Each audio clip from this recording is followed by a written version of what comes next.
हमारी आज की कहानी है खंजड़ी की खनक।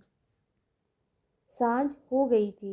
पंछी पंख फैलाए तेजी से अपने अपने घोंसलों की ओर लौट रहे थे।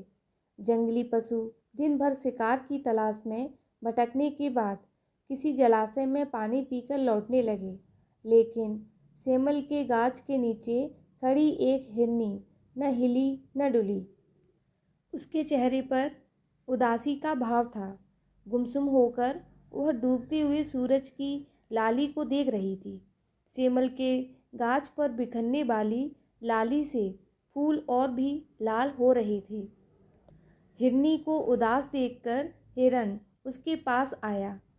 अपनी बड़ी बड़ी आँखों से उसे देखकर बोला, क्यों, आज तुम्हें क्या हो गया है? मैं देख रहा हूँ कि तुम आज सवेरे से ही इस गाछ के नीचे गुमसुम खड़ी हो। हिरनी चुप रही, कुछ नहीं बोली। उसकी सागर सी गहरी आंखों में आज सूनापन था। हिरन की बात सुनते ही उस सूनेपन को आंसुओं की बूंदों ने भर दिया। फिर वे आंसू ढुलक पड़े। हिरन विचलित हो उठा। अपनी प्रियतमा की आंखों में आंसू उसने आज पहली बार देखे थे। न जाने किस आशंका से उसका हृदय कांप उठा। उसने देखा, हिरनी फटी हुई आंखों से अब भी देख रही है। उसकी सांस की गति बढ़ गई है। उसके पैर कांप रहे हैं। हिरन ने स्पर्श से अपनी हिरनी को दुलारा, फिर पूछा, क्या हो गया है तुम्हें?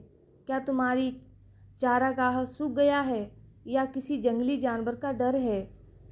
बोलो, तुम्हारी उदासी और तुम्हारा मौन मेरे दिल को चीरे डाल रहा है। हिरनी के होठों में थोड़ा सा कंपन हुआ। फिर वह साहस बटोरकर बोली, सुना है इस देश के राजा के यहाँ राजकुमारी का जन्मदिन मनाया जाने वाला है।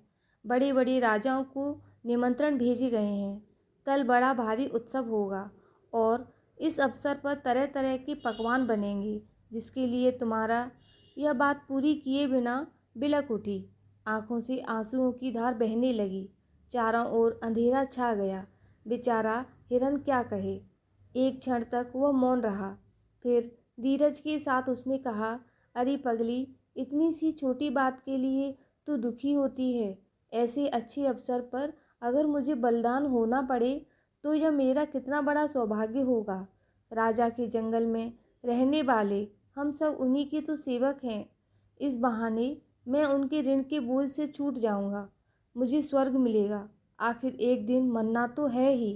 किसी शिकारी के तीर से मरने की बजाय राजा के बेटे के लिए बलिदान होना कहीं अच्छा है। हिरनी फपक फपक कर रोने लगी। रोते रोते बोली, मेरे प्राणनाथ, मेरी दुनिया सूनी मत करो। तुम्हारे बिना कैसे जीऊँगी? मैंने तुम्हें अपनी आँखों से कभी ओझल नहीं होने दिया। मेरे लिए, बस मेरे लिए ऐसा मत करो। तू बड़ी नासमझ है। हिरन ने प्यार से फिर समझाना चाहा। ठीक है, मैं नासमझ हूँ, हिरनी ने कहा, लेकिन अपने प्राणों से बढ़कर प्यारे देवता को मैं कहीं नहीं जाने दूंगी। एक बार, बस एक बार मेरी बात मान लो। हम इसी समय इस राज्य को छोड़कर किसी दूसरे जंगल में भाग चलें। इतनी दूर चलें कि जहाँ और कोई न हो। हिरनी सारी रात इससे विनय करती रही, लेकिन हिरन नहीं माना। एक ओर प्यार था, दूसरी ओर कर्तव्य। उनके बीच उसे फैसला करना था। उसकी निगाह में कर्तव्य का महत्व अधिक था। तभी तो वह अपने प्यार की बलि चढ़ा रहा था। दोनों एक दूसरे का सहारा लिए सेमल की छाया में बैठे रहे। आंखें बंद थीं। सन्नाटा इतना छाया था कि दिल की धड़कनें साफ सुनाई देती थीं। सूखे पत्तों की खड़खड़ाहट से अचानक जंगल जाग उठा। दोनों ने चौंक कर देखा। पूरब में सूरज की लाली मुस्कुरा रही थी और दो बधिक नगी तलवारें लिए खड़े थे। घबराकर हिन्नी ने आंखें बंद कर लीं। उसके हृदय की धड़कन बढ़ गई।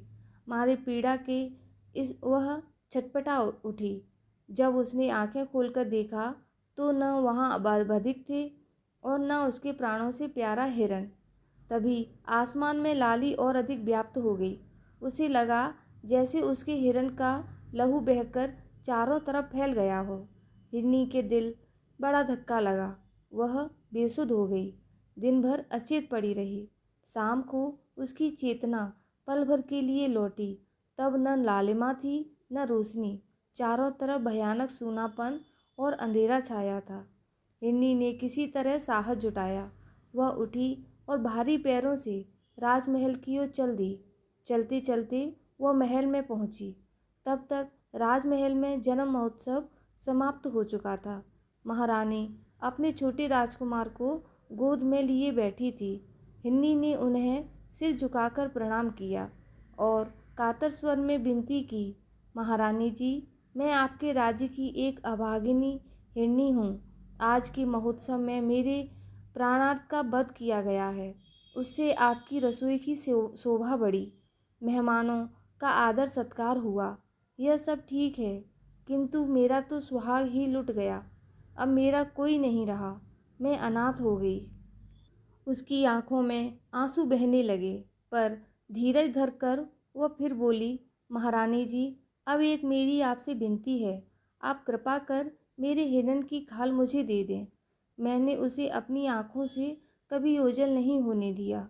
उस खाल को मैं उस सेमल के गाछ पर टांग दूंगी और दूर से देख देख कर समझ लिया करूंगी कि मेरा हिरण मरा नहीं, जीवित है। महारानी जी, वह मेरे सुहाग की निशानी है। लेकिन महारानी ने हिरनी की प्रार्थना स्वीकार नहीं की। उन्होंने कहा, उस खाल की तो मैं खंजड़ी बनवाऊंगी और उसे बजा बजा कर मेरा बेटा खेला करेगा। हिरनी का हृदय टूक टूक हो गया। उसकी आशा की धुंधली ज्योति हवा के एक झोंके से बुझ गई। निराश और भारी मन से वह जंगल को पुनः लौट आई।